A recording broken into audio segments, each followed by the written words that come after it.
it's Michelle with Sweet Pea Farm NY, and today I wanted to talk to you guys a little bit about spinning. It's something I don't talk about much on the channel. I've talked a lot about farming and sheep and needle felting, but spinning fiber is another love of mine, and I know a lot of you have asked questions about it. And so this wheel is my Merlin Tree Road Bug. It's the first wheel I ever got. So this is the first wheel that I was given. It's an Atkins double treadle. It is not a travel wheel like the Merlin Tree Road Bug I showed you just a minute ago. This wheel is my Major Craft Susie. It is definitely my wheel of choice. It is my everything wheel. I do all of my spinning on it now, unless I'm traveling and I take the Road Bug out somewhere. But this little wheel is a Wee Peggy travel wheel that my dad had given Chloe to take on the road, and it's worked out well for her. It's really cute. It kind of looks like a boat steering wheel, and again, it treadles like my travel wheel.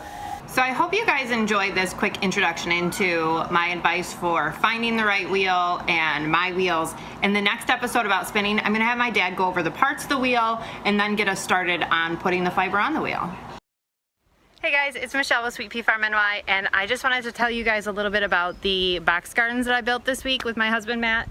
We lucked out and Matt found on Lowes.com that they were having a sale on these landscaping timbers. They're 8 feet long, and normally they're $5 a piece, but they were half off. So, of the top 5 things I want to do on the homestead this year, number 1 is to have a successful garden.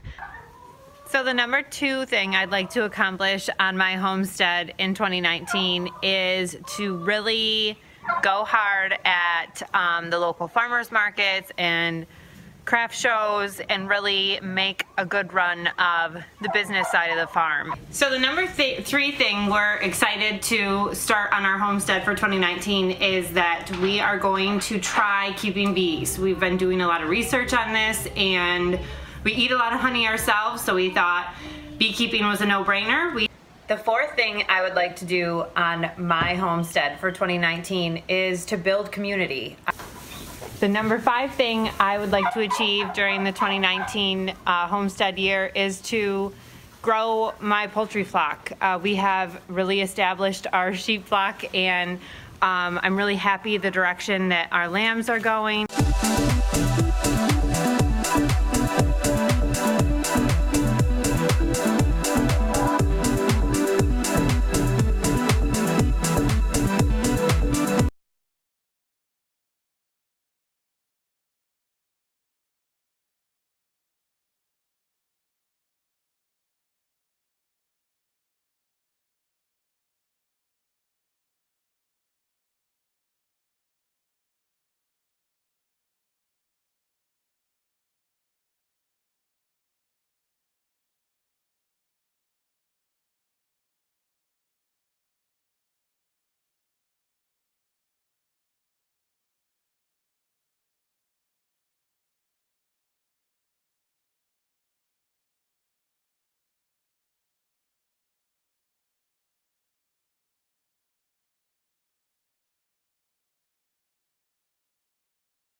Start again. Start again? I don't know what I said. Can you hear me, folks?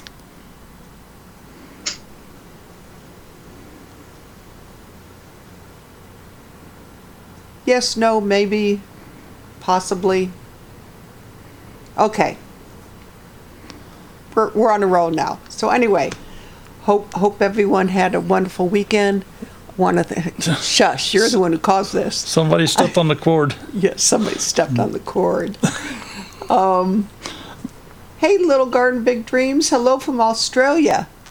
Thank you for stopping in. Love to have you here. I have family there somewhere. But I want to thank all of our veterans, all of our current day service people, and future service people. Without you, we wouldn't have what we have. That's plain and simple. That's all it is. And if you don't like it here, you know, there's always, I don't know, China, Korea, Russia. You know, I can name some places. You know, but anyway, our guest is Sweet Pea Farm, New York. New York is in the house again. one of my peoples. So anyway, yes, Overlook Valley Farm, hello again. So, have your questions ready? I hope you boned up on all of her videos.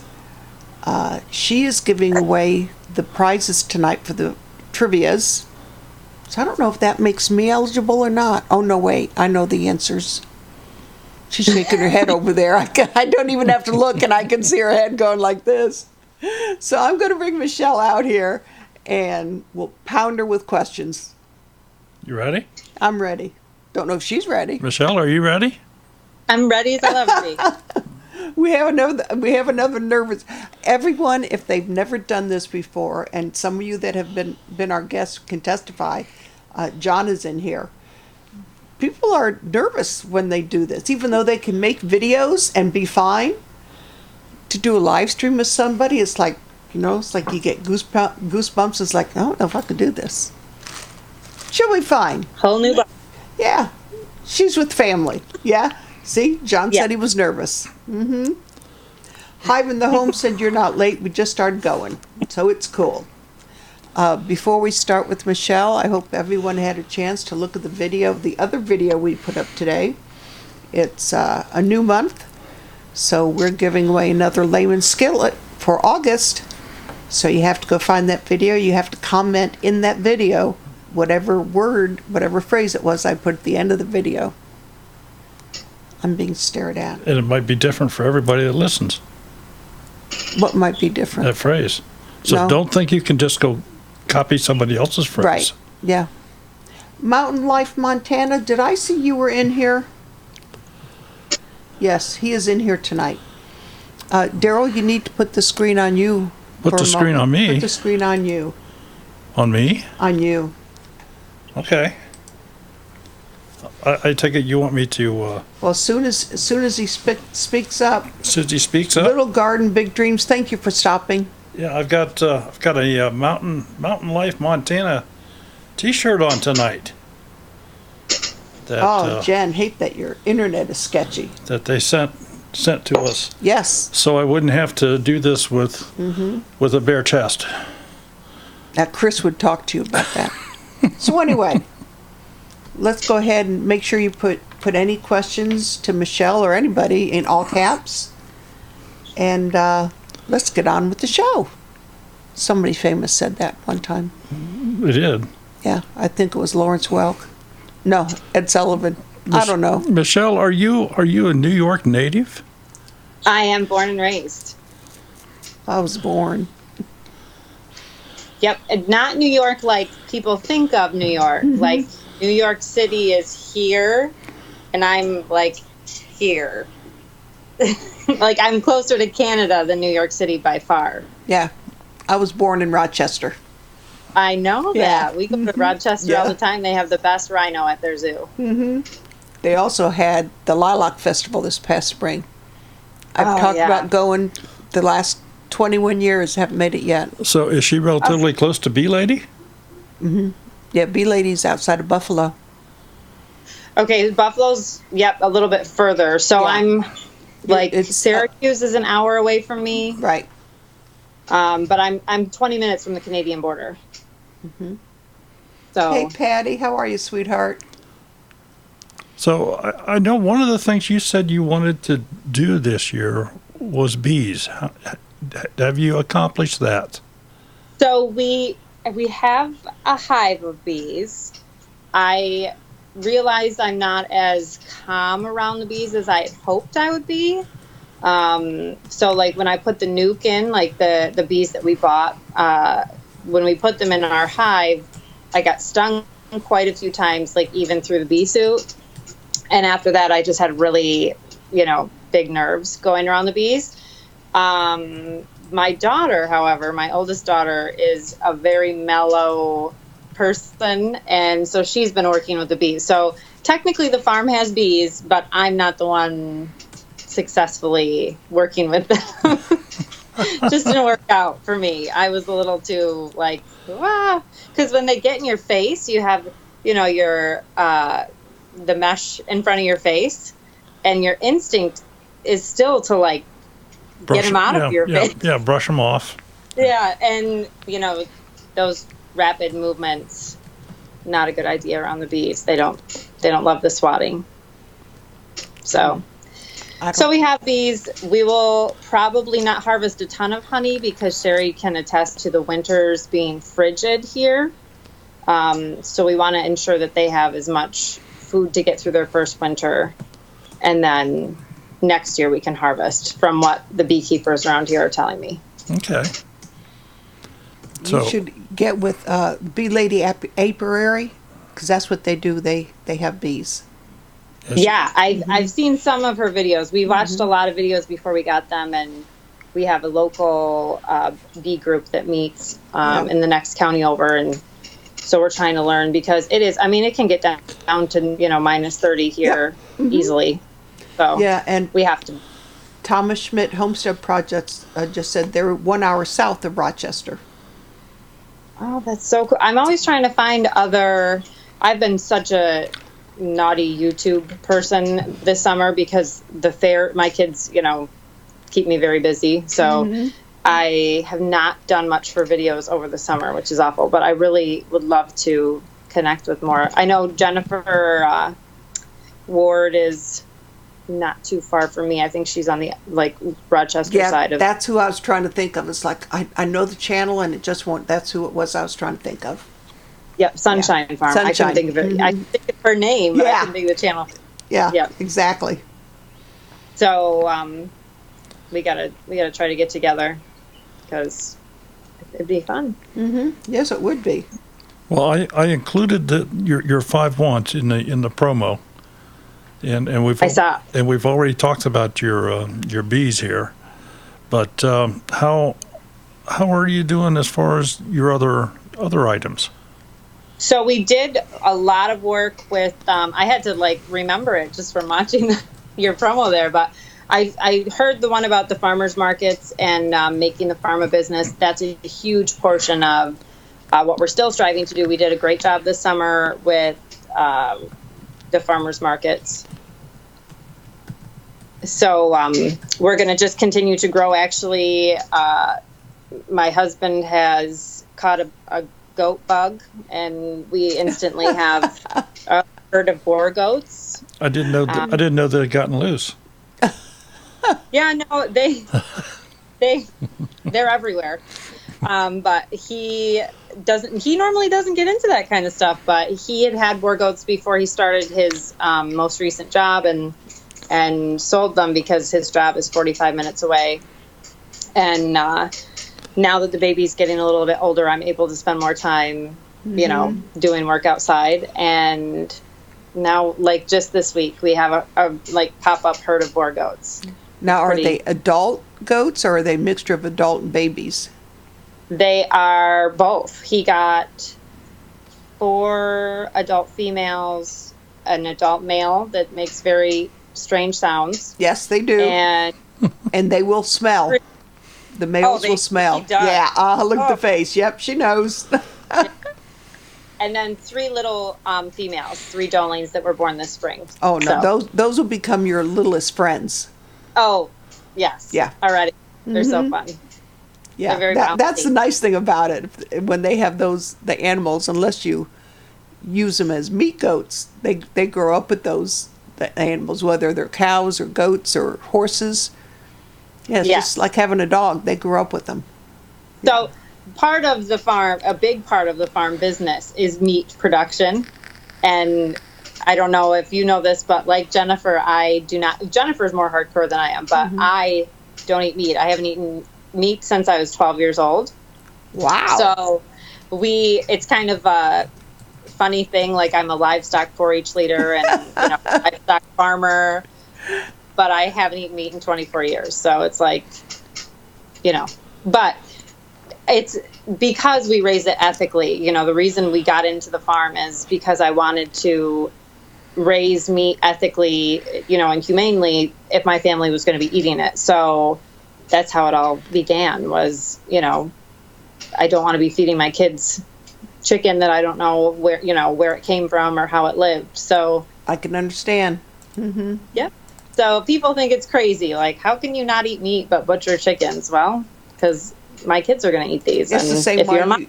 Same way you have a garden and don't go to the store. You know what you're growing. Exactly. You know what's on there. There's no pesticides. No, it's all. Right. I mean, maybe not. Yeah, and when organic you have kids, as the government says, but what's more organic to you, than and not you want to putting, make sure. Yeah, what's more organic than there's not no putting problem, pesticides on stuff? Just I'm saying connection lost. Do you see me? Yeah, we're seeing you fine. We see you. No, we lost you. Oh, now I messed it up. It said that I had lost my connection. Do you have me back? Now we have you back. We're okay? All right. Sorry about that. It told me connection was lost, and I was worried about my end. Welcome to the world of live streaming. Yeah, this is all new to me. I'm sorry. Oh, no, you don't have anything to apologize for. You should have seen us when we first started. That was a trip. I just don't do the lives. Like you said, people get nervous because anything you say, it's out there. So, yeah. It's like people posting pictures on the internet. Oh, they're going to go away in a week or two. No, they're not. Nope. They'll come back, guaranteed. Yep. Especially if you don't want them. Yep. Yeah. So yeah, it's just, it's an important part of our life as far as the family goes to raise meat.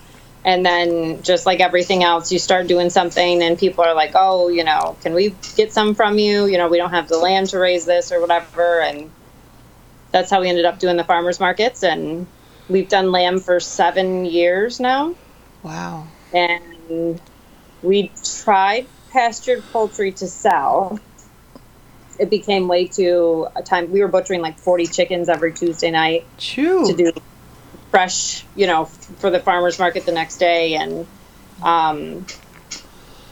it was just one of those things that the time it was just too much. So we did stop doing that, but we do still raise, pork on grass and the lambs, the boy lambs. You were harvesting 40 chickens every week. Right. Yeah. Yep. Because, that's what we would, every week we get a new bunch and we would just rotate through. And that way, when they lived out on the tractors, we didn't have to have too many tractors going at the same time. And it was a lot. Grace Andrews is asking, will you be at the Stivers Harvest Festival in November? I wish. I won't be. Two family will be though, right? Yes, we are. Yeah, we'll be there. Yeah, in 2 weeks we'll be in Kentucky at Heartland Homestead meetup with as Teresa and Stringfield Ridge and Tracy, and that we're going there. And then October is HOA in Front Royal, Virginia. November is back to Kentucky. Then I think we're done for the winter. Yeah, we've traveled a bunch this year. We need to save up for next year. That's quite a lot, for sure. Yeah. Yeah, you guys are great. Like, you're in a great location, Ohio, kind of central to everything like that. Yeah, for the East and that, I mean, if there's anything like the Heirloom Festival, which is happening in California next weekend. Every place we go, it's at least 8 hours away. Yeah. For right now, anyway. Yeah. Oh, my goodness. That's a lot. Yeah, Mama tried Homestead. It is a lot of traveling. And we started out in March going to the gathering and have been pretty much nonstop since then. Yeah. Mm-hmm. Yeah. I don't venture too far with the 2-year-old right now, so. I can understand that. That's like when we went at end of July, 1st of August, we went to Michigan to Pratt Family Homestead's Hootenanny. And this year, from there, we went directly to Missouri because Off-Grid Doug and Stacy's Life Conference was the next weekend. And we've been taking our 2 youngest granddaughters. They love to go. And our daughter-in-law, Anthony's mom, said, "Did you want to take Anthony?" No. He's 3. No. That's too. I mean, that's too little. He would have had fun in Michigan because it was just a meetup and swimming, and they have a playground. There's Right. no way he would have sat still at the Life Conference. He's just, Too much of a bundle. yeah, Yep. too much of a bundle. That's true. Yeah. That's mine too. My oldest daughter would have sat through anything and dealt with it fine, but the one I have that's little now is not a sitter. So that's okay. I'll have time to do that stuff when she's older. So I'm curious, do you have plans, or have you, or will you, or want to homeschool? Homeschool. I did homeschool my middle daughter for kindergarten, first grade. Basically, taught her to read and had a blast. She really wanted to go to school for, the social aspect of it. So I sent her to school. She thrived, obviously, because, she knew all the stuff already. It was just an introduction to the social setting. I miss it, personally, but for that daughter, I think she really enjoys the interaction with the other kids. And we did all the sports through the Y and everything too when she was homeschooled. So it wasn't like she was, by herself all the time thing, but she just really enjoys the daily interaction with her peers. So I'm okay with her going to school. I do think that academically, I don't think that she's gaining any faster in public school, if that's a nice way to say it. Okay, yeah, that's a nice way to say it. But she's happy. She's happy, which, I don't need an Einstein. Like, I don't need her to go to college, at 10 years old in reality. So, because she was kind of fast tracking with the homeschooling for her age. So, I got a little irritated. The public school system in New York did not want her to continue on the fast track because of her age. They wanted her to be with peers. So I don't know. It was a really tough decision to do that. Personally, I took a lot of it personal, because that's what you do when you're a mom. But she's thriving now, and she does excellent in school, of course, because most of the stuff she's still doing is, stuff she's already done at homeschool. So I don't know if I'll do it with the next child. It just depends on she is a bumblebee. She just does not sit down. So I'm not sure if I will have the same level of patience to try. I'm definitely going to teach her to read. I loved that whole process, and it's just amazing to watch them, so young, learn to read so quickly. So I'll probably do that with her again, just because I think it makes life so much easier. Mm-hmm. But I don't know if I'll keep her home, to school, for homeschool necessarily. And New York's not a fun state to homeschool in. I don't know if you guys are familiar with New York laws, but it's ridiculous. Mm-hmm. I'm familiar enough that I don't want to be there. Yeah. Yep. That's why everybody's always like, oh, I'd love, I want to start a homestead. Like, where should I go? And I would be like, oh, I wish I could tell you here, but no. Yeah, I've heard Missouri and Tennessee are good ones. In Arkansas. Arkansas, Oregon. Yeah. But everyone's in Carolina. Yeah. Yeah. And they sure have. They sure have. Yeah. Oh, Papa Truck says Florida is great for homeschool.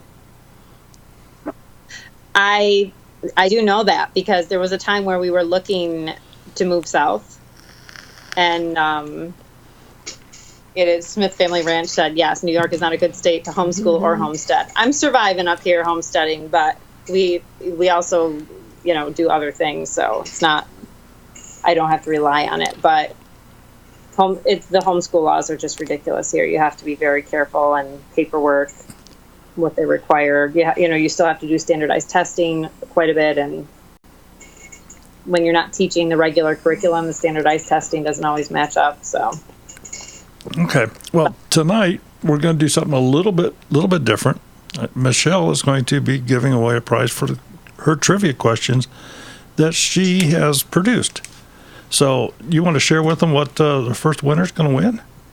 Oh, okay. First winner. Let's see. I have Well, let's go with the classic, I guess, first, because I need my phone to sit here. So the first winner is going to get a set of our dryer balls. I don't know if you guys are familiar with what dryer balls do, but I'm going to take them out. They're balls of wool that I have wet felted, and they go in the dryer instead of dryer sheets, and they bounce around together. There's 4 in every box. So they bounce around together to take out static and wrinkles, and then because it's solid wool, it absorbs extra moisture from your wet clothes and cuts your drying time down. So the whole point of these is that you're not using dryer sheets and coating your clothing with the chemicals that dryer sheets put on your clothes. One of my kids was very sensitive when they were little, and that's how I started making these. And then again, friends wanted them and whatever. So now I make thousands of these a year, and which is great because the kind of sheep I have are good for felting. So that's it. The first winner will get a set of 4 of our extra large wool dryer balls. Okay, so let's go ahead and get Smudge over here to explain the rules, and we'll get a trivia question out of the way. All right. Trivia time again. And we have to have some rules for this, so they are as follows. Number 1, you can only win once every 4 weeks. Number 2, you must be the first person to answer the question correctly in the chat window as it appears embedded on the screen here. Your chat window may have a different order. And number 3, you have to send an email to twofamilyhomestead@gmail.com. Send us your mailing address so we know where to send your winnings. Good luck. Okay, and let me just kind of reiterate here. We have a few new people in the stream here tonight. The official order of chat is embedded on the screen in front of you. That is the order that we go by. Because of internet lag, because of a multitude of different reasons, the chat on your computer more than likely is different. The order is different. So, excuse me. So anyway, the official order chat is on the window here. Having said all of the above, if everybody's ready, the first question is, what breed of pigs does Michelle raise?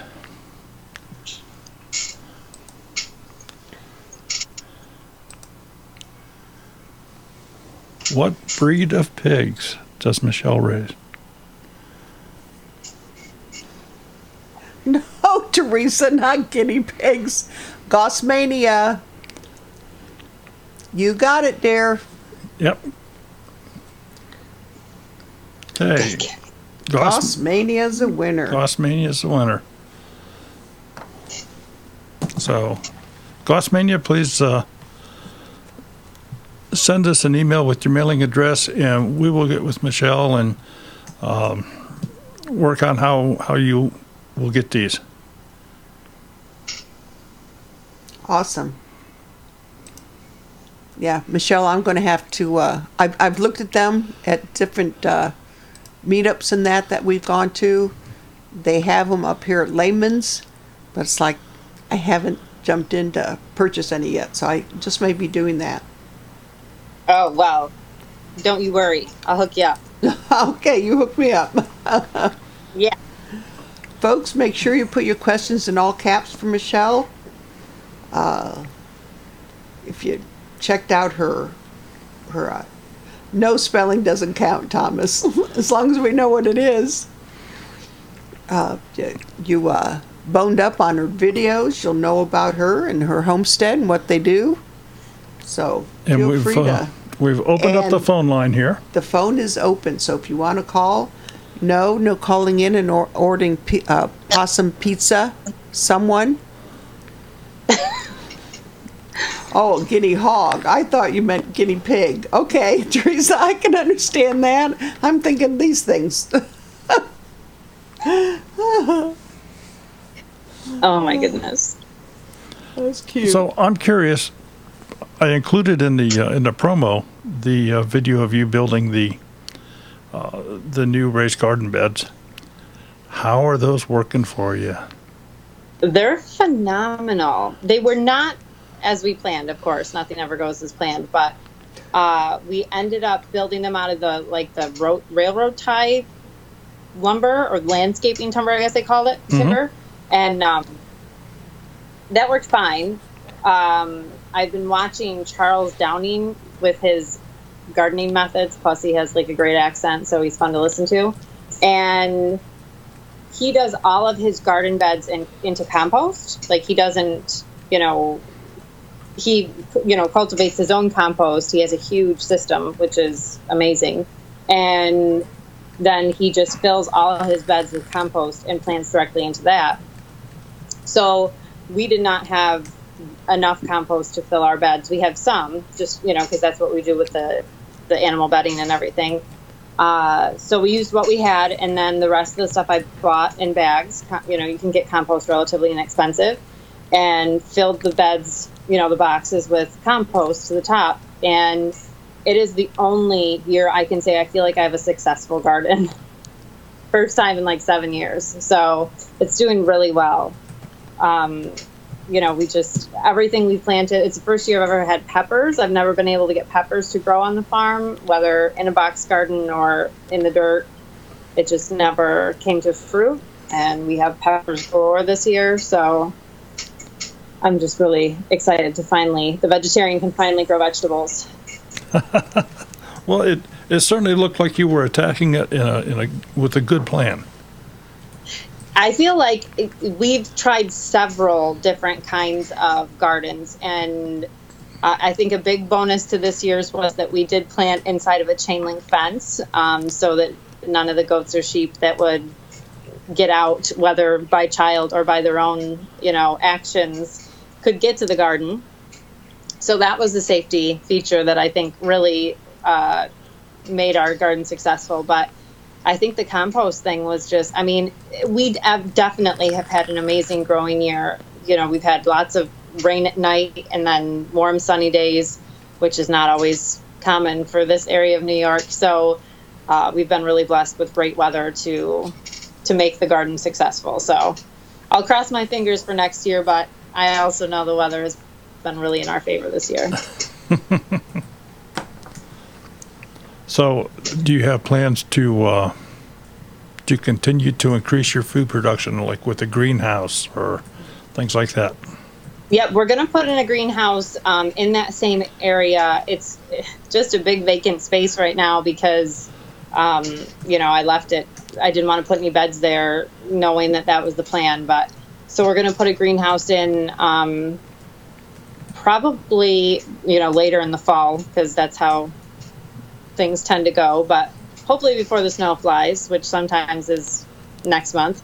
Hopefully we'll get the greenhouse in there, and I don't think we're going to build one from scratch, which is an awesome idea, but unfortunately just my husband works like 50 hours a week, so it's like kind of difficult to get all those big projects knocked out all the time. So we'll probably buy a kit kind of situation is what we've been looking at, and put something up so that I can get started a little sooner in the spring. Go ahead. You can ask her those questions. I thought you were reading the chat. Oh no, I have other things here. Stringfield Farm is asking if you got the bees, and the answer is no. Correct?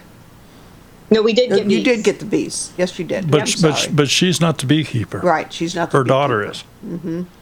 Right. Yeah, and getting started on Homestead is asking how many acres do you have? We have 17. Not a lot. A lot of rotation happening. 17 is quite a bit in my book. Well, once you start, the hoof stock is what we have to be careful with. So we have 30 breeding ewes on our farm. Then, we use a couple different rams, and then the babies that come throughout the year. we can end up with quite a big group. Plus now my husband's pop-up goat herd. We have a couple groups we have to move around quite a bit to keep the parasites, especially goats. Goats tend to have a lot of parasite issues, even though we're trying to like keep them in browse areas so they're not grazing so much, but more getting like shrubs and weeds and tall grass and stuff. So we got to keep them moving, keep them away from the bugs. Your four-legged lawnmowers. Yeah, we have everything fenced in our property. Like, there's nothing that's not grazable except for the garden, because that's it.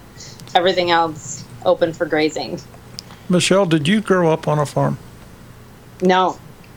So No. you grew up in the city? Yeah.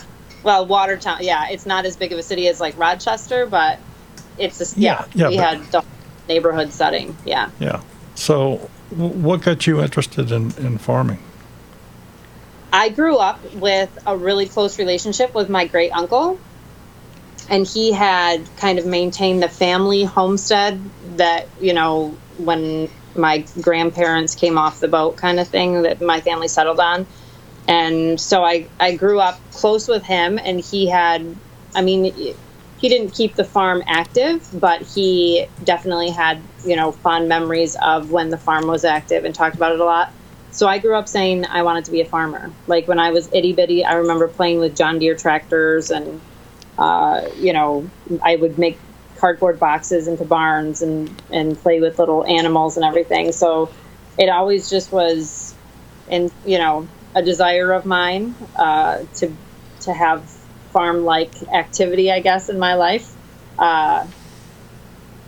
Of course, as a teenager and in my 20s, that kind of was not the priority. But then it just happened when my husband, my current honey retired from the military. Everything just fell into place, and it was like meant to be. Hamiltonville Farm is asking, what kind of tractor do you have? Oh my goodness. So we have really tried to be frugal with our tractor purchasing, because my honey is from Phoenix, Arizona. He's not from a farm either.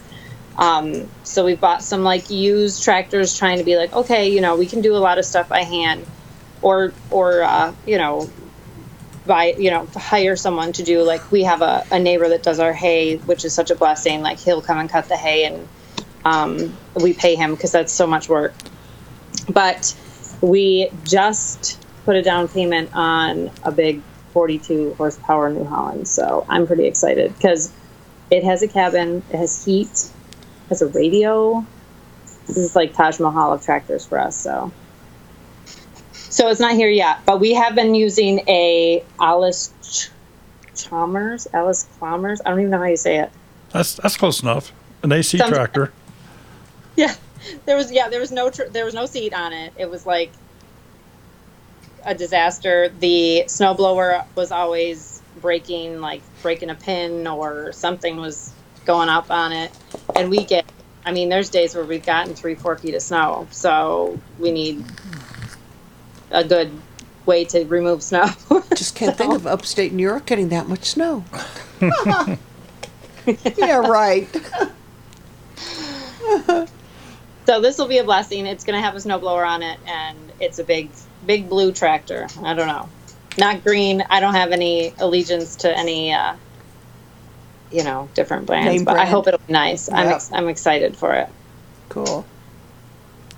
Hopefully I can drive it. The other one, I was trying. I was failing though. So we'll see. But yeah, it was our big thing. And so we have a lot of plans of growth, and I'm very lucky that my honey supports all of my craziness. So he's on board now. He's got his own goat herd. There you go. I see that Homestead in the Highlands says that their tractor is 70 years old. Yeah, I saw that. Yeah, that's kind of what we were working with. Was that Daryl? It's older than you are. I know. We'll have to tell Jason that. Just a little. Just a little. So. Yeah, I'm very excited about the heat in the tractor cab. I would like to, just to make sure that things are working properly on this end, I would like to have somebody call in, if you would. I don't know, Yeah, Clawfoot Farm. Yes. Yep. Wheelbarrows City always stats, handy, divers, right? Papa Truck, somebody. Go ahead and call in here. I just want to make sure that everything is working on this end because we had to do some resetting here earlier tonight. Yeah, Four Homes Farm. As long as you get along with your neighbor, what the heck?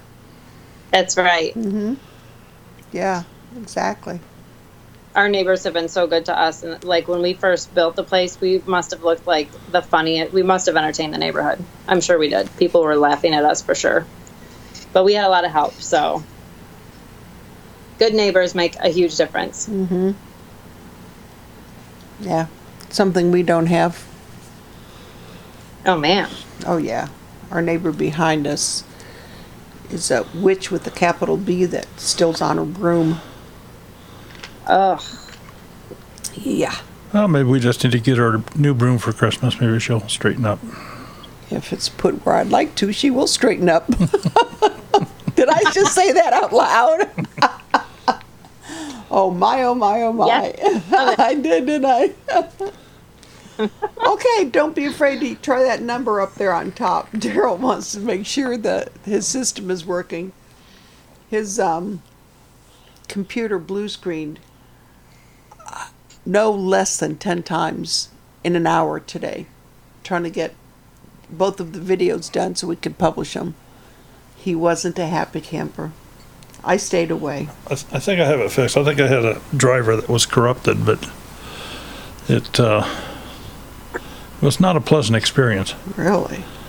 Daryl, is it yours a Kubota? No, yours isn't a Kubota. What's that? Your orange. The mower? The mower. It's Yeah, not a tractor. yeah, It's yes, a Kubota. it's a Kubota. Yeah. Yeah. Thomas Schmidt has a 14 horsepower Kubota 4x4 tractor. There you go. Oregon Homestead. This broad already is. Jeez. She's just wonderful. Oh, man. Yep. If we could build a 10-foot fence, I'd have one. So, Michelle, you also shared a little bit of your history in a video not all that long ago. I was wondering if you would be willing to share a little bit of that story with the folks here this evening, as far as losing your first husband. Oh, for sure. Definitely.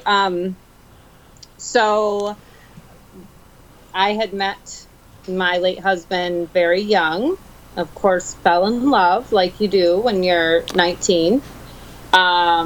We got married in June, had a little girl in November. Don't do that math. And then June, July, August. No.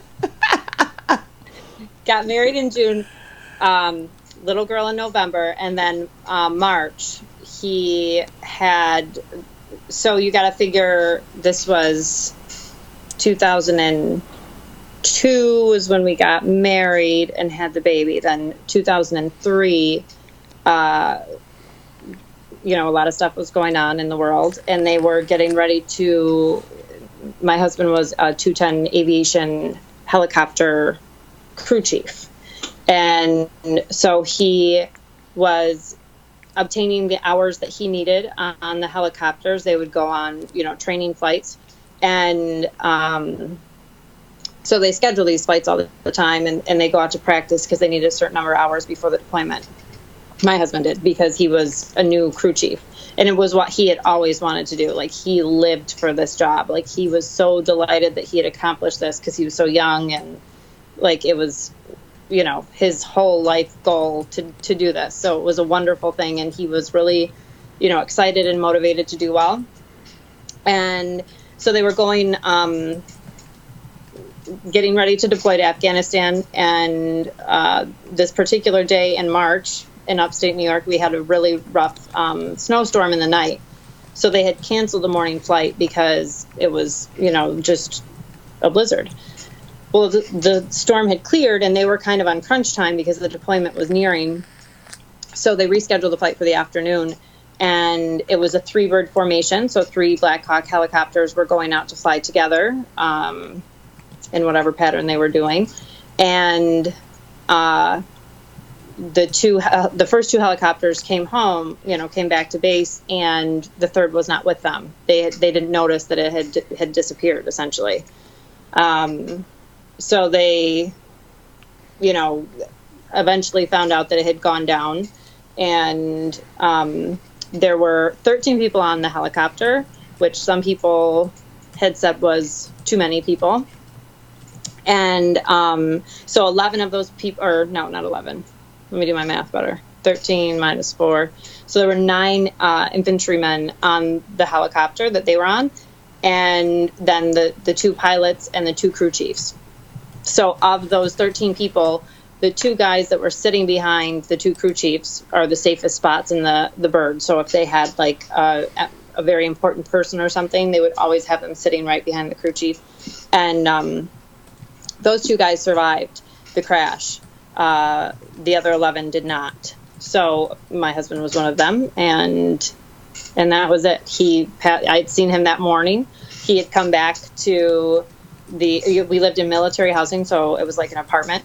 And he had come back to give me a debit card or something to pay a bill that day, and said, they rescheduled the flight for this afternoon, so we're going to go out after lunch, and kissed me and the baby goodbye. And so it wasn't like I didn't have any contact with him for like 6 months, or God forbid the people that lost their loved ones overseas. It's it's all awful, but I remember counting my blessings. Like, it could have been worse. I could have not seen him for months at a time before I lost him or something. And so yeah, that was that. And I had a 3-month-old baby and didn't know what the heck to do. Okay, well, we've got somebody on the phone. Let me get him online here. Sure. This is Daryl. Who's calling, please? Scotland? Hello.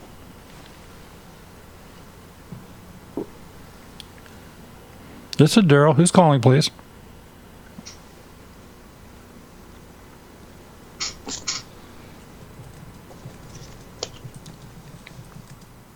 I'm not hearing anybody. Neither am I. Nope. They went away. disconnected? They went away. Okie doke. Okay. All right, so back to your story, and I apologize. Oh, that's fine. At least the phone's working. Well, we hope so. So that's my story. I, within, 12 months time had gotten married, had a baby, and gotten widowed. So it was kind of a whirlwind situation.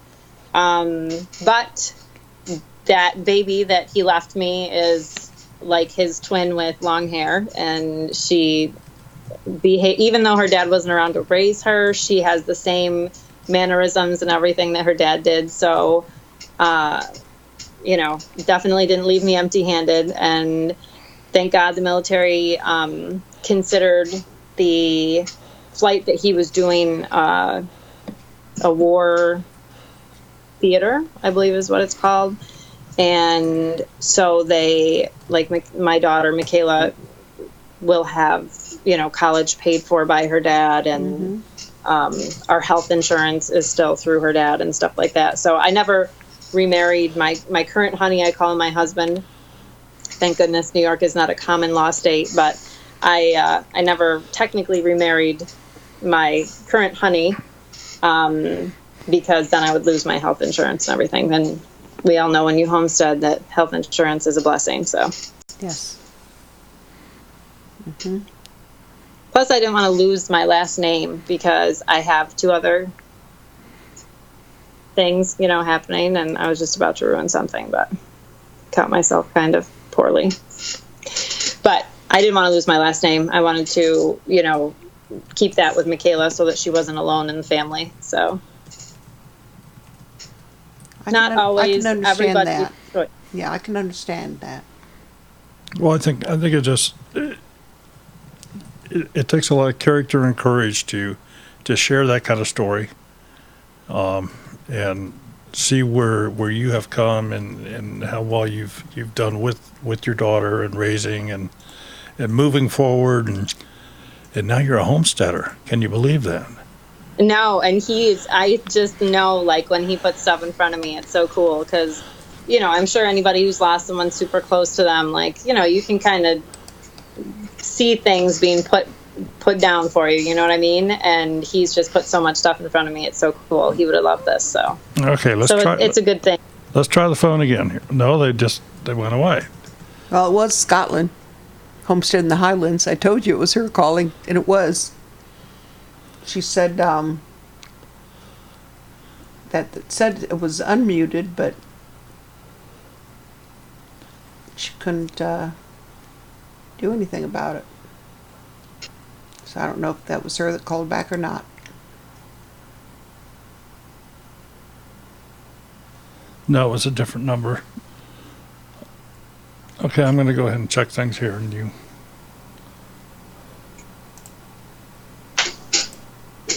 Yeah, a couple of them are telling that some of them, one of them hasn't gotten married because she didn't want to lose name. But years ago, even if years ago you pretty much took on the man's last name, his surname. Nowadays you don't have to. That's true too. Yeah.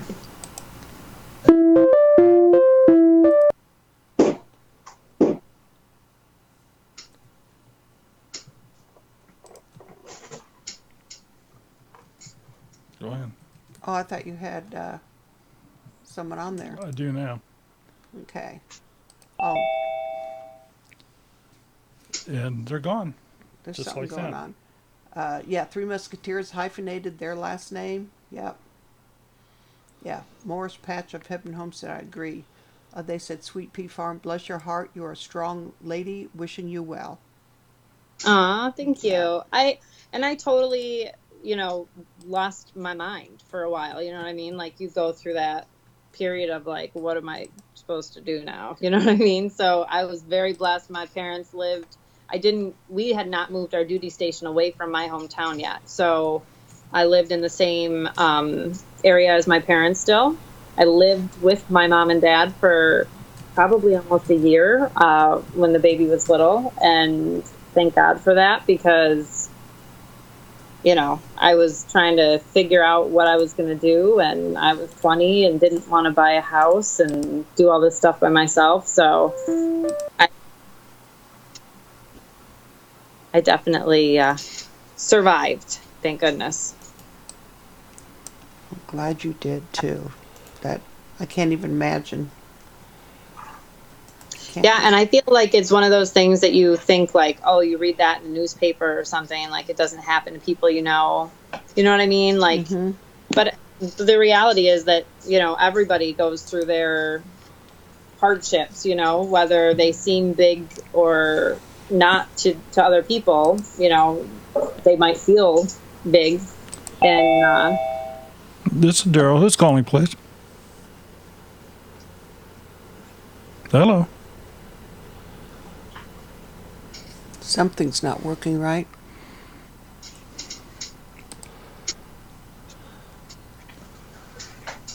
Yeah, Life with Linda, and that was a crazy war. It was just crazy. This is Daryl. Who's calling, please?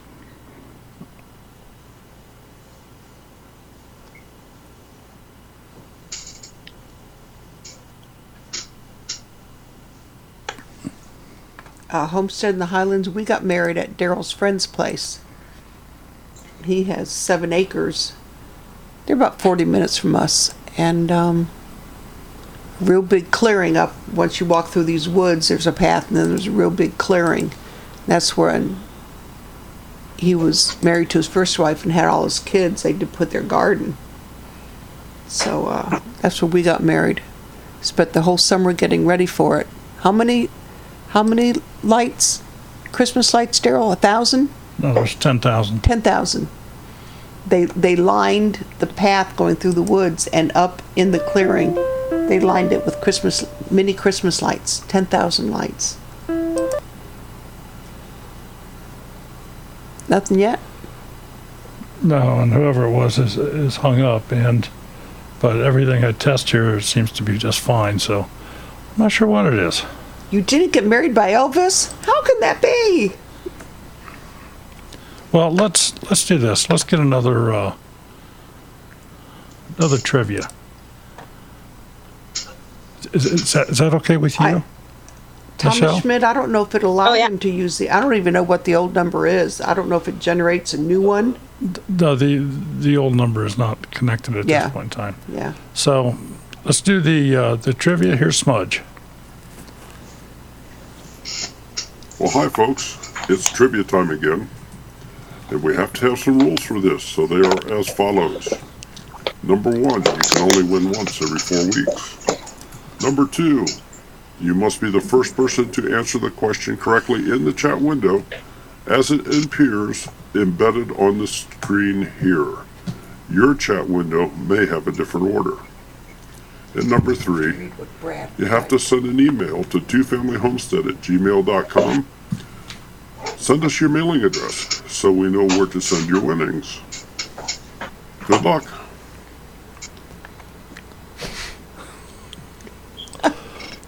Brad, he just read it. Okay.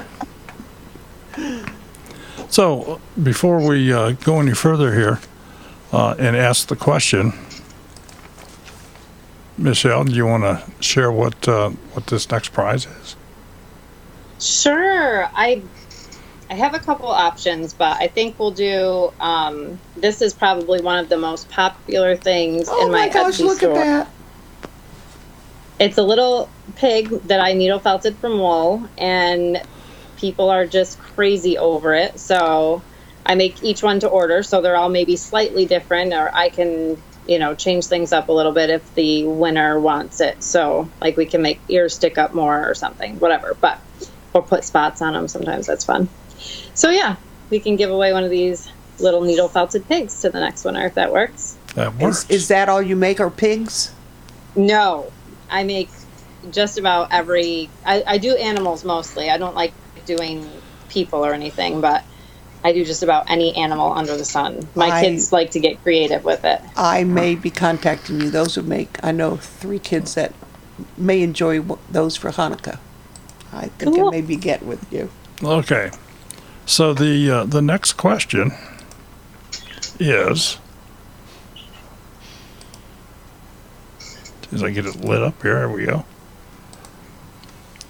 How many kids live at Sweet Pea Farm? No, spicy.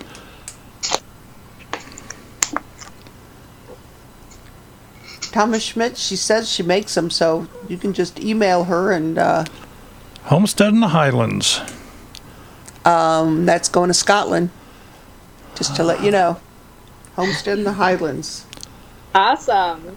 Okay. Woohoo! And if that doesn't work, then it's Brenda was the next one that had 3.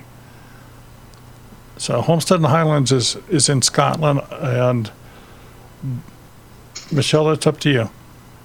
I don't know anything about international shipping, but I'm thinking, is wool safe to ship overseas? Yeah, I think they'll let you send that. You just have to fill out, and you can get it online, a custom form Okay. that they will attach to your package. I don't think Cool. it would be, especially as small as that is, you shouldn't have any problems with that. Okay. Yeah, Samson, you're right. Brenda only wants a possum.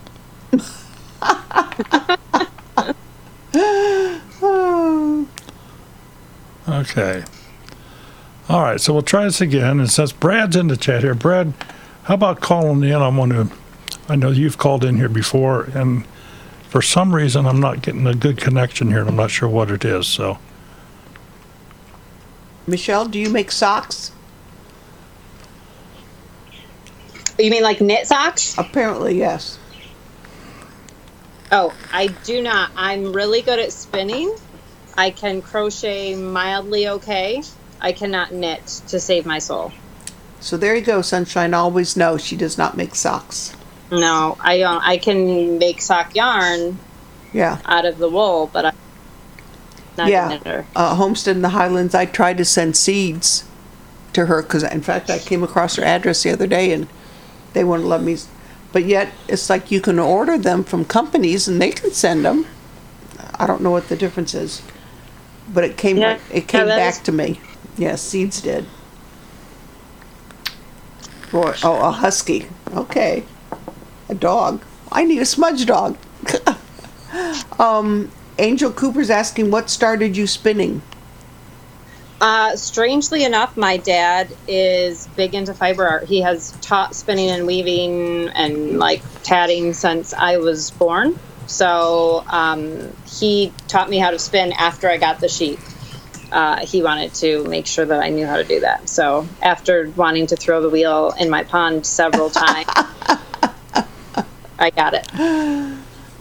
Morris Patch of Heaven Homestead is asking, is felting hard to learn? No, not at all. Not at all.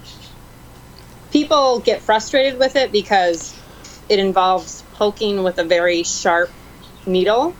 So if you're trying to watch a show or something while you're doing it, you're going to hurt yourself. And so people will get frustrated and be like, this is not for me. But it's like therapeutic. You get to repeatedly stab something and it's fine. It's all good. Oh, productive. that sounds like fun. Yeah, it is. It's Okay. We have another call here. Hello, this is Daryl. Who's calling, please?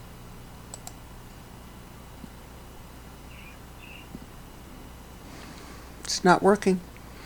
I bet it's Brad, because I asked him to call. Hello, this is Daryl. Who's calling, please? Says he's on hold now.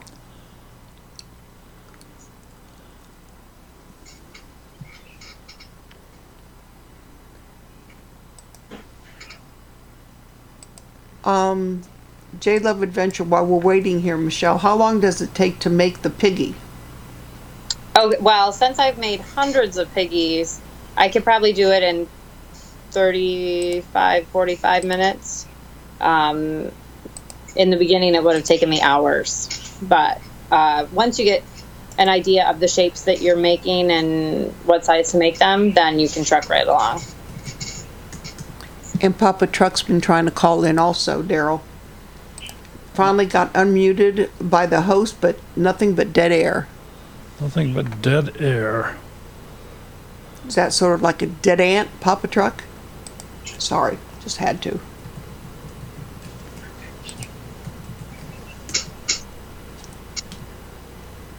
Well, I know, Patty. We love having the phone calls. I think we had last Tuesday on our Daryl's Tech Tuesday night. We had four on at the same time. Oh, you have 4 huskies.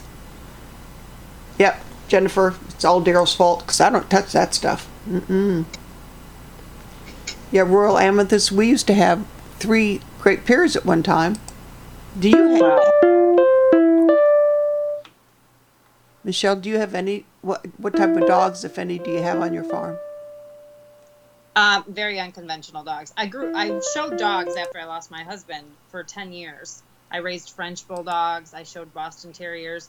And after my last Frenchie died, now I just have a geriatric Doberman. She's not really a farm dog. She's senile. She's 13 and does whatever she wants. And then my husband has a chocolate lab that's 2, but acts like she's 2 months old. She's crazy. Yep, you have 2 of them on the phone, Daryl. Yeah, I see 2 people in here, and I'm not... Thomas Schmidt and Brad. Okay, Thomas and Brad, just, hold on. He's new to this.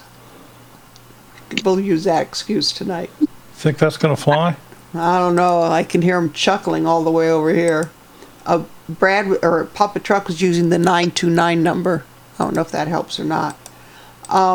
Royal Amethyst Acres saying, I use the drop spindle, and she loves it. I have never used a drop spindle, which is bizarre. Most people start with a drop spindle, but I just have never gotten into it. A lot of people do it, and it looks super fun. I really need to try. Jamie from Red Duchess Farm does felting, but she has alpaca. She has alpacas. Oh, yep. That's where she gets. Yeah, that's where she gets her fur from. And a friend of mine, Dana in Tennessee, wants all the fur from Smudge. She wanted it from when I had all the Great Pyrenees. So yeah, she wants to try that. And I go, are you sure? So I'm going to have to remember to put it in a bag and send it to her instead of throwing it away all the time. Yeah, people spin it. People felt it. I've heard a lot of dog hair use. Mm-hmm. Albany Mountain Homestead is asking, why did you name your farm Sweet Pea Farm?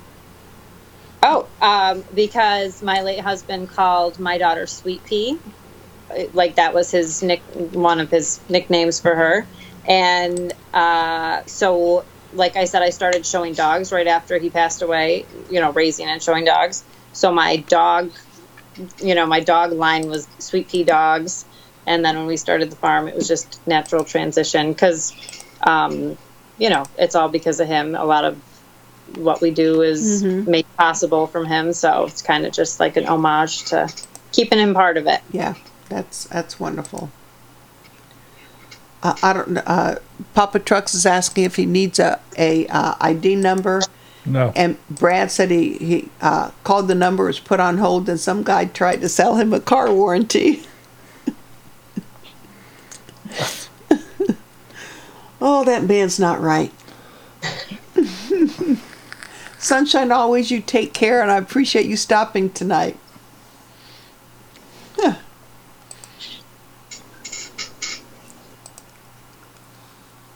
Okay, folks, ask questions.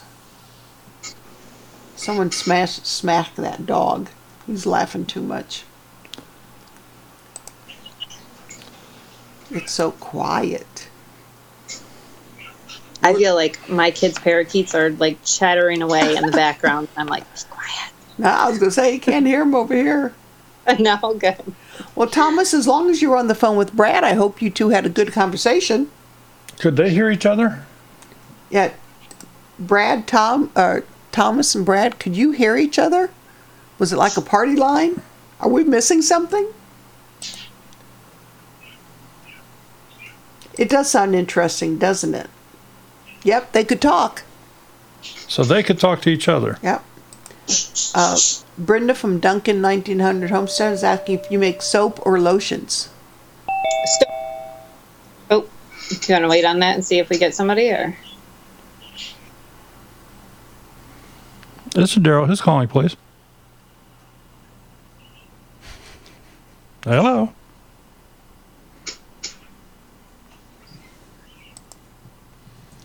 And it's still not working.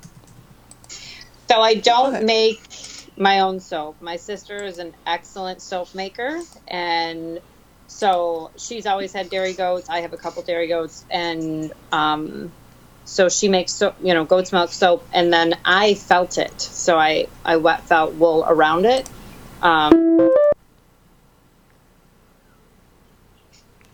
See, when I do the test, I hear the sound, but I'm not hearing them talk, so I'm not sure what it is. Strange. Go ahead, Michelle. So I don't make any soap or lotion from my goats or my sheep. I give my sister goat's milk, and she has her own, and then she makes the soap herself. The felting really keeps me going straight out pretty much. It keeps me pretty busy with my spare time, so I leave the soap making to her. You two should go start your an online business.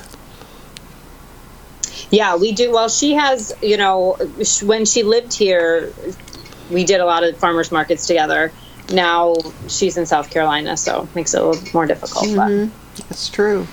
she still sends me soap. She's visiting now, and she brought like a whole box of soap for me to. Have you done a video with what you create to let people know that you have this if they want any, you have it for sale? I haven't, but I just recently in the Facebook group I put out a post about a collaboration because the holiday season's coming, and so many homesteaders make things that they sell, and sometimes don't, like I have not made that connection. What group did you post it on? I think What group did you post it? YouTube, Facebook group. Okay. So I'd love to get a collaboration of, YouTubers doing exactly that, posting about what they make and how people can have access to it so that when the holidays come, people have the option to shop with small people that they kind of know, via YouTube instead of, I think that's a great idea. Yeah. It'd be fun. It's such, I love handmade gifts, even if they're not, necessarily handmade by the giver of the gift. It's just, so much more special. So, yeah. And that way, whoever does a video, you can attach it to a playlist and they can start their own playlist for however you want to title it. I like that idea. Yeah. And then it would just reach, a lot of people. So I do think that list is going in your group over there on Facebook. And then, if anybody's interested in it too, I'm pretty informal. I'm not, great at the whole YouTube thing, but I just think it's a fun idea. So I'd love to get as many people involved. I must have missed that post because I think that's a cool idea. Or if I answered it, I don't remember. I'll blame it on old age right now. I have to go back. I gotta, revitalize it because it was a while ago, and probably end of September, early October maybe would be a good time frame, just because, for holiday shopping. Yeah, get an early jump on it. I think that's a great idea, and I think Tommy Alderman did something similar last year. I don't know if he did a video or if it was just on their group on Facebook. He asked people to post what they do. Now it's telling him, Daryl, that the meeting number does not exist. I'm trying to He's restart the shaking meeting. his head. Yes, Papa Truck. Homestead in the Highlands. I tried to make an angel decoration for the Christmas tree, but hubby said it was a great octopus. Oh, God. A lot of stuff starts out that way. You mean to make something, and then it turns into something else. Exactly. Evening, Mo Homesteading. How are you? We're just, trying to get the phone system to work tonight. It's being obstinate. Everything else works fine. Oh, my nose itches. Does that mean I'm coming into money? I thought you had to kiss a pool. Come here, Daryl.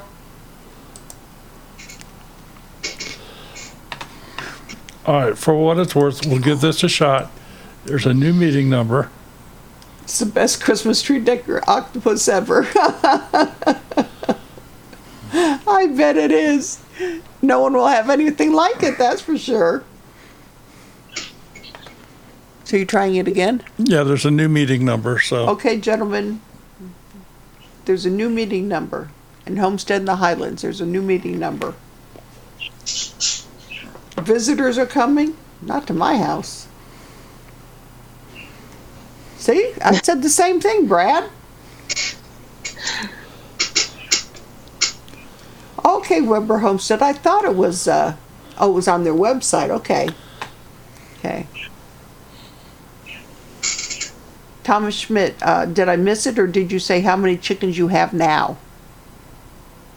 Me? Yes. Oh, man.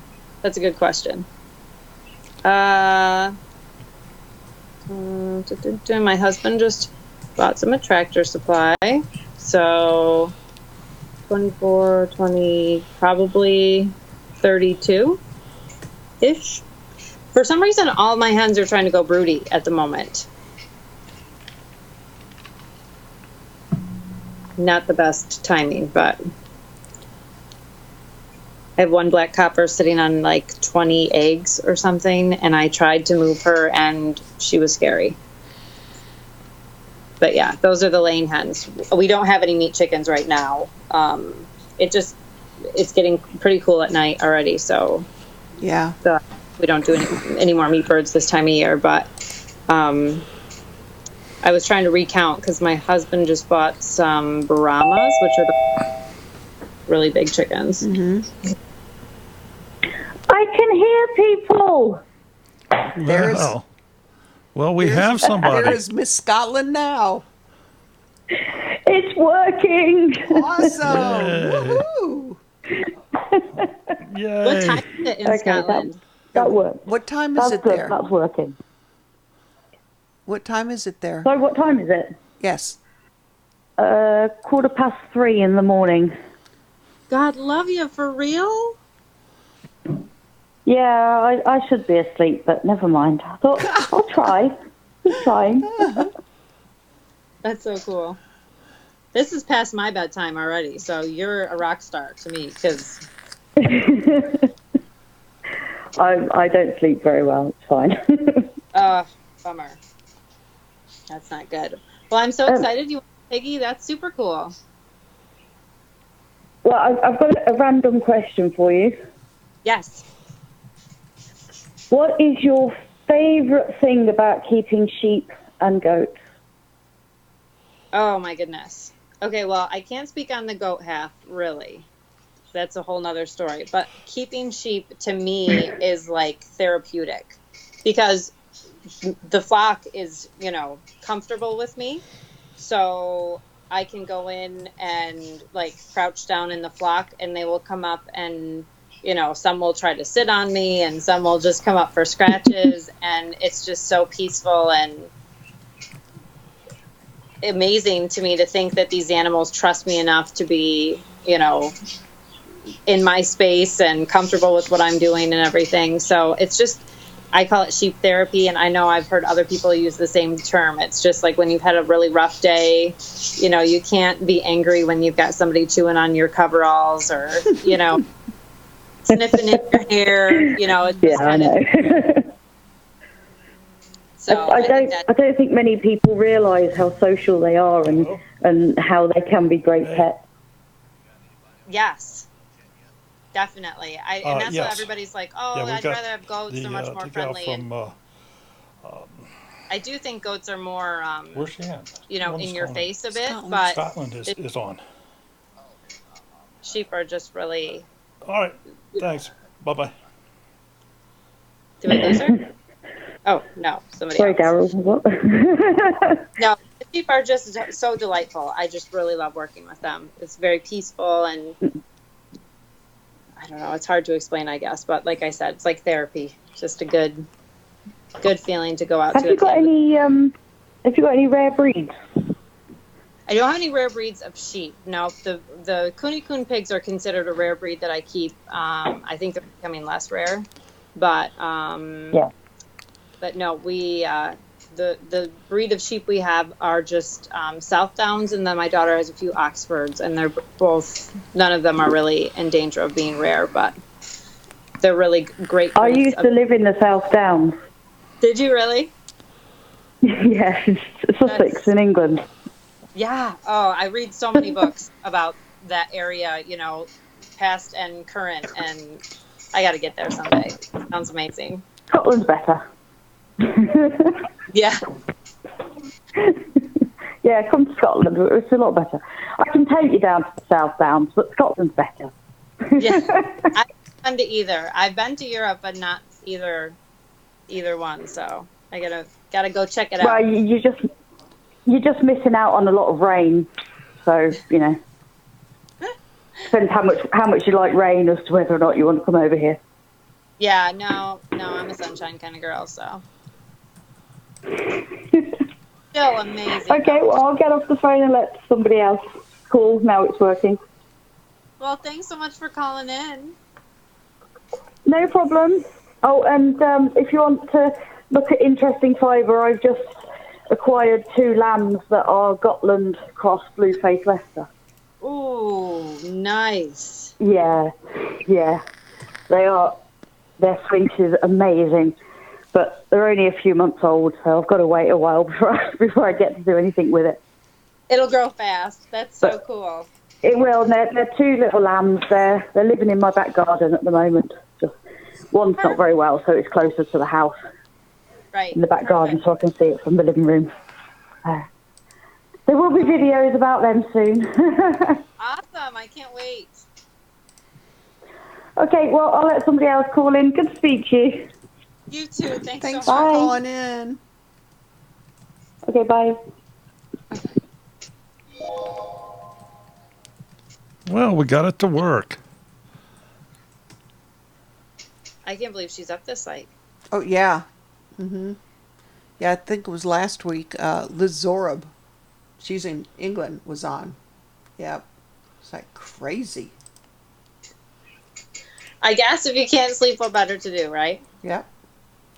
Thomas Schmidt said, we have almost 200 laying hens. Wow. I hope you sell them. The eggs, I mean. Wow. Right. That's crazy.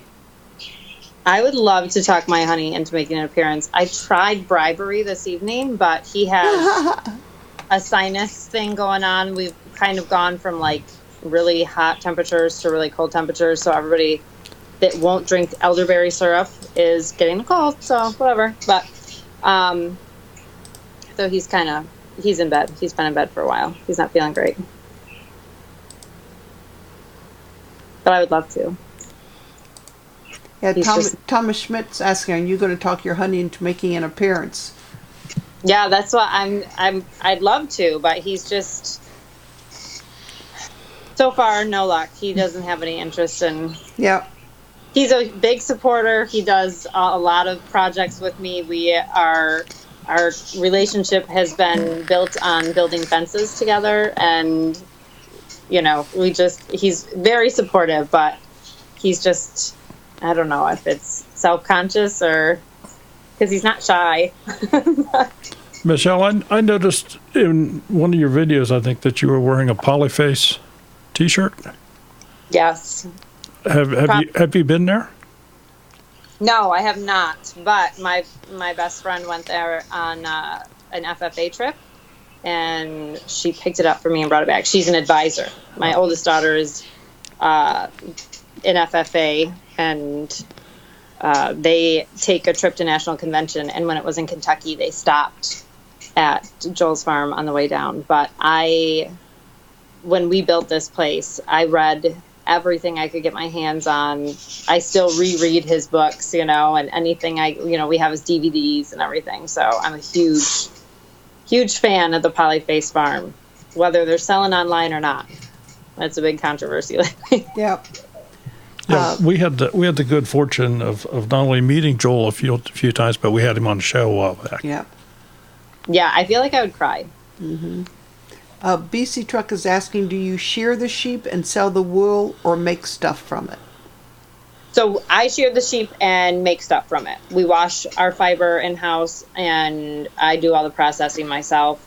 It takes a long time if you ship the fiber out to get it back, and I don't have that much time to wait, so I just do it all in the house. Do you hand wash it? I do. Yep. We literally shear, and then when I need to wash a fleece, I pull it out and start, sections, hot water and dawn. Really? I've tried several other washes, like specifically for wool. Dawn works the best. So that's what we do. So is it all hand washed, or do you put it in a bag or something? And yeah, no, I have to hand wash it, and then I have what's called a drum carter so after you wash it and dry it, then you have to cart it out, and then it's ready to go. Then I either make it into dryer balls or little critters.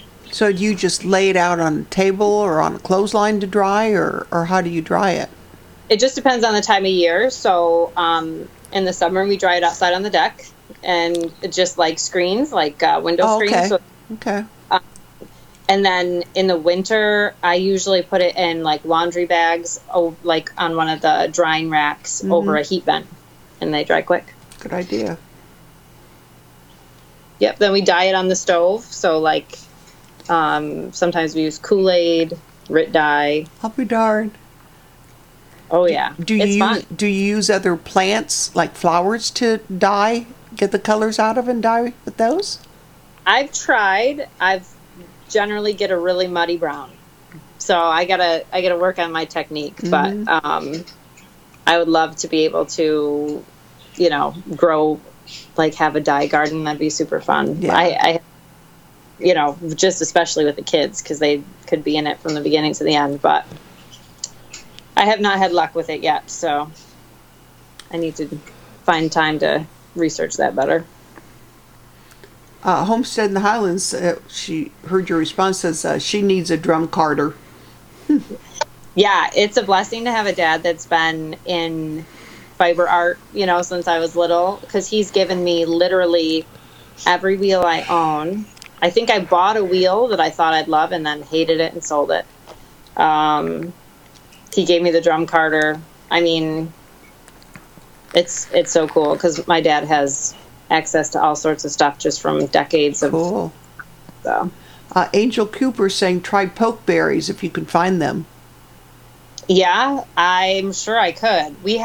So our property is totally cleared. Like we have, I think, maybe a 1/4 acre of woods on our property, but the tree line is full of berries, and we just did another area of fence, and I was just like, holy moly, there's a lot of varieties of berries and things going on right now. Even elderberries would give you like a purple color.